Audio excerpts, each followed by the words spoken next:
What's good, YouTube? Welcome back to Pitchside, the #1 football channel on the planet. If you are not subscribed to the channel, make sure you hit the subscribe button so you don't miss any of my future uploads, especially the notification bell. You know, we want to build a community here at Pitchside, and I want all you guys to be a part of it. If you haven't already, make sure to check out the Pitchside official store.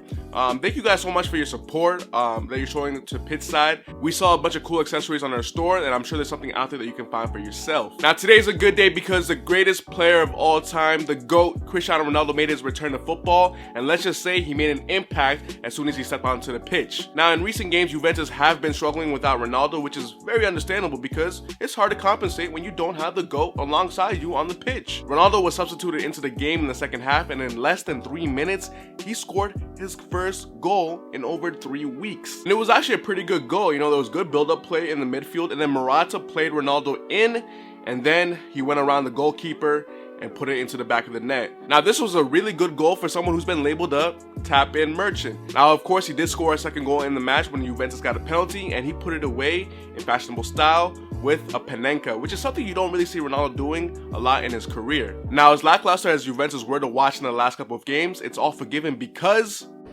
Cristiano is back. This is the most important.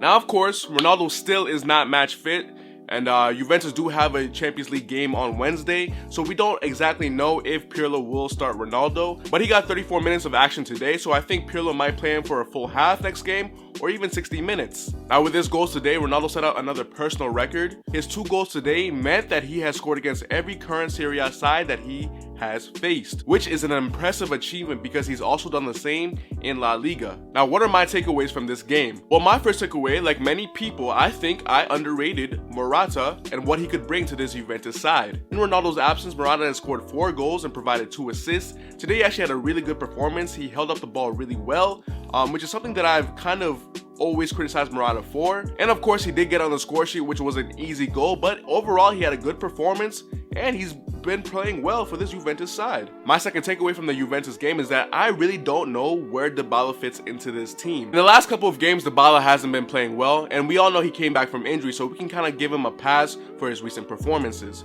But I still don't know how he fits into this team once Ronaldo comes back. I think Morata and Ronaldo are definitely guaranteed starters, and I think Chiesa and Kulu should be starting as well. Now, in recent times, I believe that Juventus have been struggling to kind of find the right position for Paulo Dybala. We've seen him play the right wing, a second striker, and a false 9 center forward. Now, he has done well in each of these positions, but I still think Dybala is a player that Juventus can cash in on, and they start to rebuild and build a stronger team. Dybala reminds me a lot of Liverpool Philippe Coutinho. You know, he was a really good player, but once Liverpool cashed in on him, they were able to rebuild and dominate the English Premier League and the Champions League. The only way I see Dybala being successful in this team is if he alternates the striker position with Alvaro Morata. I still believe when everyone is match fit that Chiesa, Ronaldo, and Kulu should be automatic starters. So even though Dybala is a really good player, I still believe that Juventus can cash in on him and build a more solidified team. My third takeaway is that even though Juventus are starting to build up play a little bit better, I still believe that their defense is a huge concern. Let's be honest, Spezia should not have troubled Juventus as much as they did before Ronaldo came into the match. They're 15th in